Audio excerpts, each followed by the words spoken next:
actually been there, done the bungee jump, so I can honestly say I don't think this is as scary as what it was last week when we had the tutors marking us, you know. Mate, that was nerve-wracking. They weren't just marking the content, they were marking your gestures, their presentation. It was like everything. It was like, you know, the Muppet Show where they had the two guys. Yeah, that's it. It was a bit like that. So I just want to just quickly pray before we start. Lord, I just pray, Lord, that as bring the word, Lord, that it strikes chords in the heart of those that you choose to strike the chord, Lord. But I also pray, Lord, that as the word comes, that you also bring encounter with it and change. Lord, this is an encounter service. This is what we come here for. That's right. So I'm just, amen. So I'm starting off with this.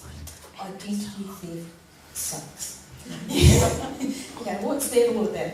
I don't know if you've ever had your identity stolen, and it is a nightmare to unravel when it happens. And you think, what's that got to do with anything? Well, it can happen also when we believe stuff about ourselves that's not true. That's good. Okay, the enemy's really, really good at it. It's one of his most effective tools, because it tries to stop us from following our destiny. And there are a lot of people in the Bible who are actually confronted with their identity theft.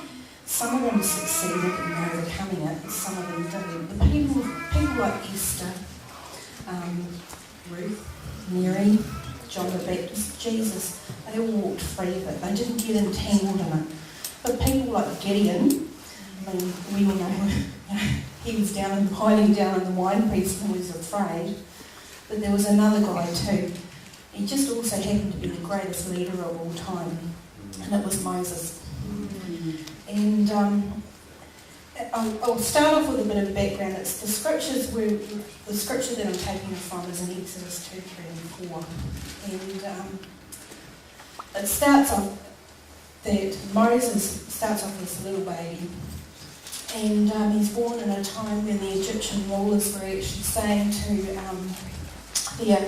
saying that all the baby boys had to be killed. So his mother hides him for 3 months. Most of you will know the story. And at 3 months, she puts him in a basket and sets him out on the Nile River.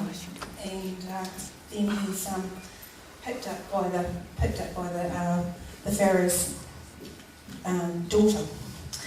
And it would have to be the greatest neck minute of all time, you know. I mean, 1 minute he's crocodile father and the neck minute he's Pontus. It would have to be the greatest neck minute of all time. Anyway, he's given back to his mother to wet nurse, and in those times the wet nursing went on for about 2 to 3 years. Okay, but you might ask, well, how did he have his identity stolen? Because he was born a Hebrew, he was born an Israelite, raised as an Egyptian. And then at 40 years old, he ends up killing this Egyptian soldier or guard.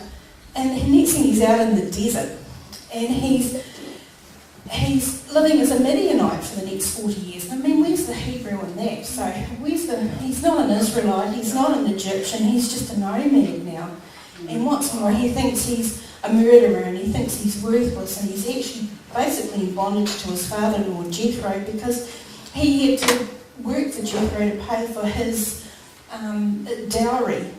So he was sort of like in bondage to even his own father-in-law. Okay, so he's been brought into all these identities. He's brought up with like all the Egyptian gods. And one thing he didn't know really was his own God. And while he was living with the Midianites, they knew God as Jehovah. But I've got some sort of a little bit of doubt about how serious all that was for the Midianites. I don't think it was as serious, because we see the evidence of it is that Moses' wife Zipporah, she didn't support the whole circumcision thing, and there was arguments between her and Moses. So therefore they've got this. He's out of covenant with his father, with God. Anyway, that's the whole background here. So you can see he's in this, he just doesn't know who he is at all. So then one day he's out there minding the sheep, and next minute there's a burning bush there, and this would have to be one of those encounter times. And the first thing God does is actually, he identifies himself. He says, I'm the God of your father. So he's actually establishing his holiness. And the next thing he says, I'm the God of Abraham, I'm the God of Isaac, and I'm the God of Jacob. And I don't know if you know that, but heritage is really important to Hebrew people. So it's actually giving him back his identity. So he's starting to understand who he actually really is. You see, God may choose imperfect, broken people to fulfill his perfect plans, that he loves us too much to leave us imperfect and broken. So he had to actually confront those issues with Moses that he was ever going to achieve the plans that were ahead. Well, next thing, God starts rattling the skeletons in Moses' closet, because he says, I want you to go back to Egypt and I want you to tell the Pharaoh to let the people go. Well, that really started just about having the skeletons having seizures, because he's going, I'm not going back there. They're going to kill me. So, he's still got this identity, I'm a murderer. And he was full of excuses why he couldn't do the job. 5 times God confronted dealt with the excuses and that. And it was only when God got so angry with him, he realised, I'm pushing a bit far here. So anyway, his identity, his poor image was so self-ingrained. He argued with God. I'm sorry, I don't know. That's a losing battle right there. You ever argued with God? Who wins? Forget it. Yeah. But you see, identity theft only happens when you buy into the lie. You can't steal your identity if you don't buy the lie. Wow. The lies can be, I'm useless, I didn't finish school, I'm too old, I'm not very smart, I'm too young, I've got a speech impediment, that was Moses' excuse. I'm adopted, didn't have a father, got a criminal record, I'm rejected, I'm afraid. But, God chooses imperfect people to fulfill perfect plans because he sees us differently. And one of the things you've got to understand is their feelings are actually indicative of their true beliefs. And their behaviour is influenced by the knowledge that's stored up in your mind. And we can tell ourselves lots of lies. And present day identity theft actually comes through titles. I'm a manager. I'm a nurse. I'm just a shepherd. I'm a doctor. I'm a road worker. I'm a Prime Minister. Job titles are what you do.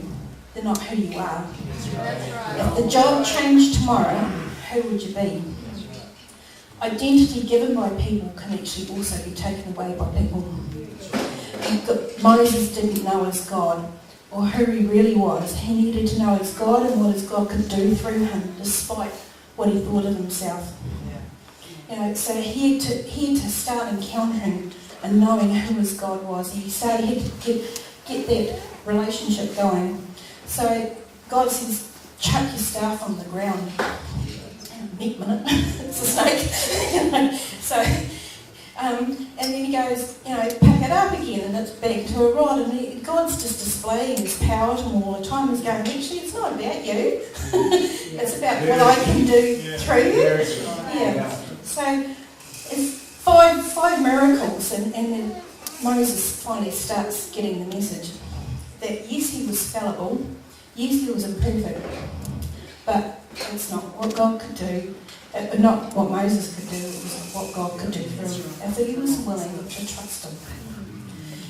Proverbs 3:5-8 says, trust in the Lord with all your heart and lean not on your own understanding. In all your ways submit to him, and he will make your paths straight. Be not wise in your own eyes. Fear the Lord and turn away from evil. It will be healing for your flesh and refreshment for your bones. Moses had to get to know his God, and that his God was in control. He had to learn to trust him and to be obedient if he was to survive what was to lay ahead.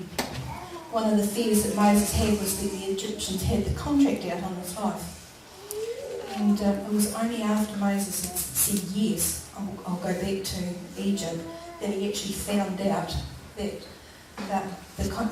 all the people that were trying to kill him were dead. So the miracles demonstrated to Moses is God's power, which is perfect despite his weakness, and God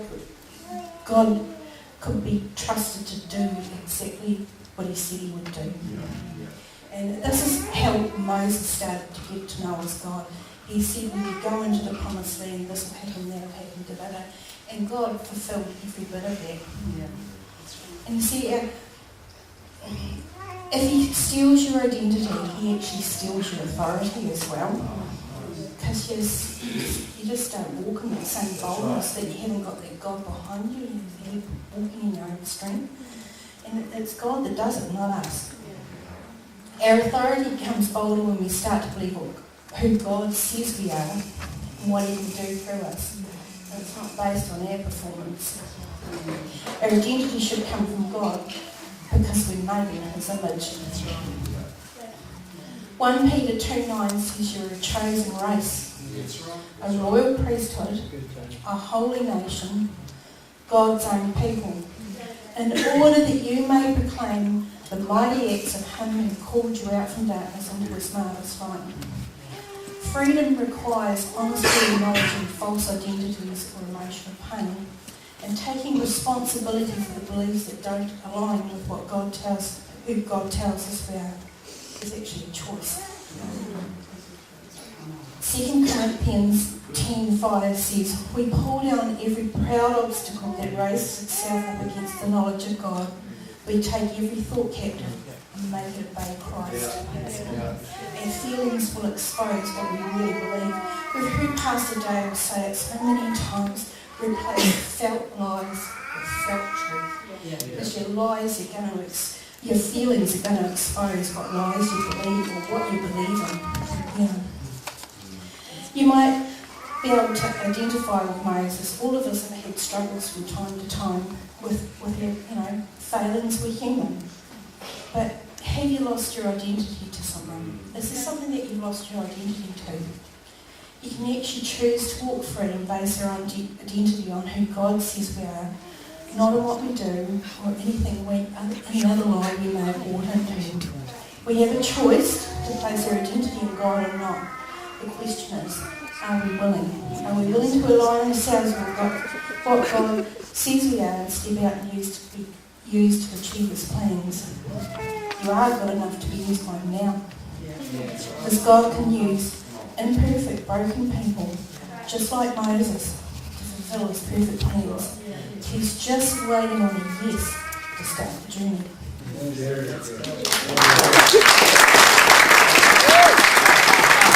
That was awesome. Any imperfect people here? Come on, there you go. Right, I love